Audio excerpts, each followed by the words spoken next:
அதனால இந்த சிவ வழிபாட்டுக்குள்ள வர்றவங்க முதல்ல அகந்தையை போக்கி இருக்க வேண்டும்.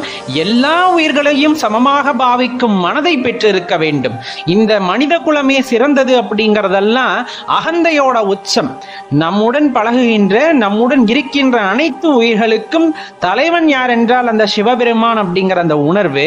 அப்ப நம்ம பக்கத்தில் இருக்கக்கூடிய உயிரினங்களை எப்படித்தான் பார்க்கணும் அப்படின்னா, கண்டிப்பா நம்ம கூட பிறந்த இன்னொரு பிறவியா தான் பார்க்கணும். அந்த மனநிலை வந்துட்டாலே நீங்க சிவத்தை உணர ஆரம்பித்து விடுவீர்கள் அப்படிங்கறதான் நம்ம இந்த இடத்துல சொல்றோம்.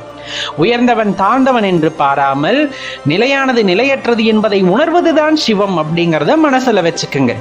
இந்த எல்லா கோட்பாடுகளும் உங்களுக்கு நெருங்கி வருது, உங்களுக்கு புரிய வருது அப்படிங்கும் போது கண்டிப்பா சிவத்தை உணர முடியும். சில பேர் குருவின் மூலமாக உபதேசத்தை பெற்று சிவத்தை உணர ஆரம்பிப்பார்கள். மிகவும் சுத்தமான வழிபாடு அந்த வகையில வர்றது, அதுல எந்த தவறும் கிடையாது. உங்களுக்கு நல்ல குரு கிடைக்கிறாங்கன்னா அவங்க மூலமா சிவ உபதேசம் வாங்குறது ரொம்பவே உசித்தம். சில பேருக்கு குருவை எப்படி தேடுறதுன்னு தெரியாது. ஆனா சிவ வழிபாட்டுல ஈடுபடணும் அப்படின்னு நினைச்சா நீங்க ஆரம்பிச்சிடுங்க. பக்கத்துல இருக்க சிவாலயங்களுக்கு போயிட்டு சிவமந்திரத்தை சொல்லி ஆரம்பிச்சிடலாம்.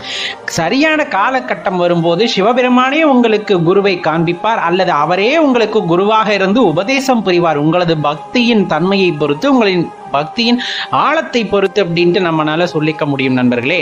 அதனால சிவ வழிபாடு செய்யறது நமக்குள்ள இருக்க மகிழ்ச்சியை தேடுவது, நமக்குள்ள இருக்கின்ற ஆன்மாவிற்கு இன்பத்தை தருவது அப்படிங்கிறத மட்டும் மறந்துடாதீங்க.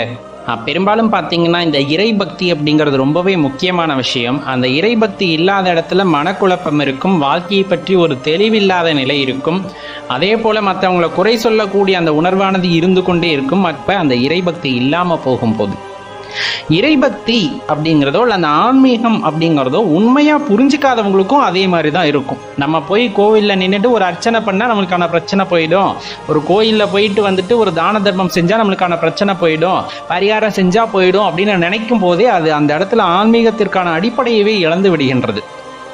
உண்மையான ஆன்மீகம் என்பது உனக்குள் இருக்கின்ற இறைவனை தேடுதல் அப்படிங்கிறது தான், வேற எதுவுமே கிடையாது. எல்லாருமே சுத்தி முத்தி அதை தான் சொல்லியிருப்பாங்க. நம்ம அதை மேற்போக்கா நம்மளுக்கு தேவை அந்த நுனிப்பில் மேயறது அப்படிங்கிற மாதிரி போறதுனால தான் நம்ம என்ன நினைச்சுக்கிறோம், கோவிலுக்குள்ள போய் அர்ச்சனை பண்றது, பரிகாரம் பண்றது மூலியமா நம்மளோட பாவங்களை எல்லாம் போக்கி கொள்ளலாம் அப்படின்னு நினைக்கிறோம். கண்டிப்பா கிடையாது. அது தற்காலிகமா தள்ளி போடுறது மட்டும்தானே தவிர நாம் செய்த கர்மாக்களை நாம் அனுபவித்தே தீர வேண்டும் அப்படிங்கிறது அதுல ஒரு விஷயம். சரி, இறைவனை நாம் எப்படி கும்பிட வேண்டும், அதுதானே இப்ப கேள்வி. அதுதானே இப்ப நம்ம சொல்ல வந்தது. இறைவனை வழிபடுவதற்கு ஏதேனும் ஒரு முறை இருக்கிறதா அப்படின்னா நல்லா தெரிஞ்சுக்குங்க. இந்த உலகத்திலேயே பார்த்தீங்கன்னா பல ஆயிரம் கோடி ஜீவராசிகள் இருக்கிறது. எல்லாத்துக்கும் பொதுவானவர் தான் இறைவன். அப்ப அவர்கிட்ட போயிட்டு நீ இந்த முறையில தான் என்ன வணங்கணும் அப்படின்னு இறைவன் சொல்லுவாரா? கண்டிப்பா சொல்றதுக்கான வாய்ப்பே இல்லை. இந்த மொழியில தான் என்ன வணங்கணும்னு சொல்ல முடியுமா? சொல்றதுக்கு வாய்ப்பே இல்லை. அப்படி சொல்ற பட்சத்துல இந்த உலகம் முழுவதும் அந்த மொழியை அவர்னால போதித்திருக்க முடியும். ஆனா ஏன் இல்லை அப்படிங்கிற ஒரு கேள்வி இயல்பா எழணுமா இல்லையா? அந்த சீதோஷண நிலைக்கு தகுந்த மாதிரி, புவியியல் அமைப்பிற்கு தகுந்த மாதிரி, அந்த பிறழ்வதற்கு தகுந்த மாதிரி தான் மொழியானது ஏற்பட்டிருக்கிறது. அப்ப எந்த மொழியில கூப்பிட்டாலும் அது இறைவனுக்கு கேட்கும். ரொம்ப முக்கியமான விஷயம். அப்ப மந்திரங்கள் இருக்கிறது, வேதங்கள் இருக்கிறது. வேதங்கள் இருக்கிறது, அது இறைவனால் கொடுக்கப்பட்டது, அது யாராலும் மறுக்க முடியாது. நல்லா தெரிஞ்சுக்குங்க. இந்த வேதங்கள் அப்படிங்கிறத வச்சுதான் நம்ம இறைவனை வழிபட வேண்டுமா அப்படின்னா கட்டாயமா அதை பின்பற்றுபவர்கள் அப்படித்தான் வழிபட வேண்டும். அதில் கூறப்பட்டிருப்பது போல் தன் வாழ்க்கை முறையை அமைத்துக் கொண்டால் அதை பின்பற்றியே ஆக வேண்டும். ஒரு சாரார் இருக்கத்தான் செய்யறாங்க. அதே போல திருமுறைகளை பின்பற்றி வாழ்பவர்களும் வாழ்ந்து கொண்டே இருக்கிறார்கள். அவர்களுக்கு எல்லாமே திருமுறைகள் தான். ஏன்னா நம்மளோட இந்த ஆன்மீகத்துல பாத்தீங்கன்னா அடியார்களுக்கு நீங்கள் தொண்டு செய்தாலே போதுமானது, இறைவனை திருப்திப்படுத்தி விடலாம் அப்படின்னு சொல்றாங்க. சில பேர் பார்த்தோன்னா இறைவனை நண்பனா பாவிச்சு அவங்க கூட இயல்பாவே பேசுவாங்க. நீங்க பாத்தீங்கன்னா தெரியும், உங்களையும் நிறைய பேர் அப்படி பார்க்கலாம். சாமி கிட்ட பேசுற மாதிரி எல்லாம் பேச மாட்டாங்க. கோவில் நின்றுட்டு போய் ரொம்ப கேஷுவலா பேசுற மாதிரி எல்லாம் பேசுவாங்க. ஒரு ஃப்ரெண்ட்கிட்ட எப்படி ஏன் என்னாச்சு, எனக்கு இது பண்ண முடியாதா, உன்னால இப்படி பேசுறவங்களும் இருக்காங்க. உரிமை எடுத்துட்டு பேசுறவங்க. சில பேரு குருவா நினைச்சு மண்டி போட்டு வாகட்டி வாய் மூடி அந்த ஸ்தலத்துல நின்று மனசுக்குள்ள வேண்டுதல் வச்சுட்டு குரு என்ன சொல்றார் அப்படிங்கறத காதுல கேட்பாங்க. அவங்க ஒரு ரகம். அப்ப அது தப்பாகுமான்னா கண்டிப்பா கிடையாது. அது அவங்களோட படைப்பு, அவங்க உணர்ந்த விதம் அப்படிங்கிறது அது. அதே போல சில பேர் தாய் தந்தையா நினைப்பாங்க. தாய் தந்தையானா தாய்க்கும் தந்தைக்கும் கொடுக்கின்ற மரியாதை கொஞ்சம் கூட குறையாம அந்த இறைவனுக்கு கொடுப்பார்கள். அவர்தான் எனக்கு எல்லாமே அப்படிங்கிற மாதிரி சரணடைஞ்சிருப்பாங்க. அப்ப அதுவும் உண்மையான பக்தி தான். இன்னொரு வகையரா இருக்காங்க, இறைவனவே காதலரா நினைக்கக்கூடியவங்க, என் லவ்வர் அப்படிங்கிற மாதிரி ரொம்ப உரிமையா எடுத்துக்கிட்டு பேசுறது பிடிக்கிறது எல்லாமே, அந்த இடத்துல எதையும் ஒளிவு மறைவு இல்லாம வந்துட்டு பேசக்கூடியவங்க. அப்ப அது தப்பா? கண்டிப்பா கிடையாது. இது எல்லாமே பார்த்தா ஒவ்வொரு வகையில உன்னதமான பக்தின்னு தான் நம்மளால சொல்ல முடியும். இதுல நீங்க எந்த கேட்டகரியில வர்றீங்கன்னு எனக்கு தெரியல.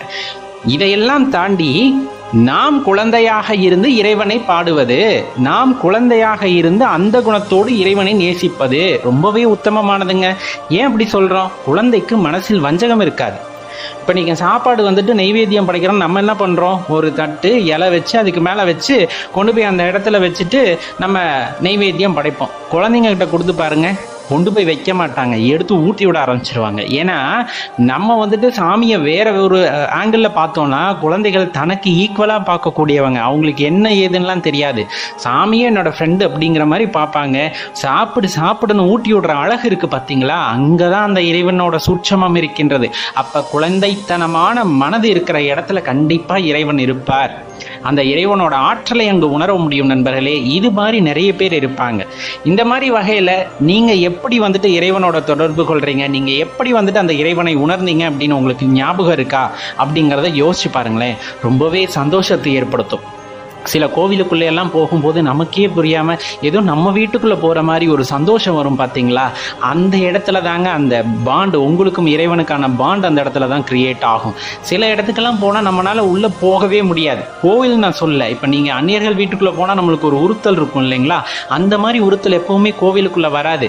இன்னொரு விஷயம், உங்களுக்கு உகந்த அந்த கடவுள் அப்படின்றத, சில பேர் வந்து முருகனை வழிபடுவாங்க, சில பேர் பெருமாளை வழிபடுவாங்க, சில பேர் வந்துட்டு காளியை வழிபடுவாங்க.